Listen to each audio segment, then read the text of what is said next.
want to tell you now about a country that many fear may be the next in Vladimir Putin's sights. Indeed, on Friday, Secretary of State Blinken expressed deep concern about Russian plots to destabilize the government there.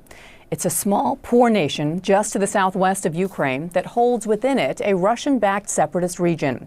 The nation I'm speaking of is Moldova, and it happens to be my birthplace. So what in the world is going on there? Let's bring in Moldovan journalist Paula Arizanu to explain. Paula, it's great to see you. Welcome to the program. So let's give our audience a sense of what's happened in just the past few weeks. Last week, President Zelensky provided some intelligence and shared evidence with the Moldovan president, Maya Sandu, of an attempted Russian plot for a coup to overthrow the government there. Just this past weekend, she gave more evidence and said that was indeed the case. She described it as a hybrid warfare aimed to destabilize society. Can you give us any more insight into what's happening? Yes, so President Maya Sandu mentioned that the plot would involve people with military preparation, some of them coming from abroad, in order to provoke violence and to break into state institutions and take hostages during opposition protests here.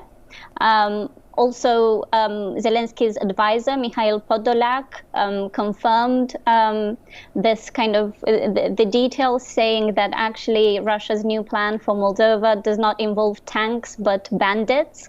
By this, he meant the kind of leader of the opposition of the pro-Kremlin party, Ilan Shor, who stands accused for money laundering in Moldova and has therefore fled for Israel. But meanwhile, his party in Moldova is organizing mass protests. We just had one today, and he appears via a video live streaming during these protests. What makes this even more concerning, we should note, is that the Moldovan government, the current government, is a pro-Western government. Do we know if this coup attempt has been thwarted successfully?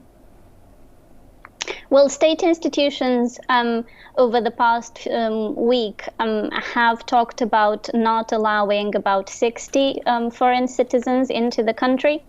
Some of them, they said, had forged papers with like different names and different nationalities.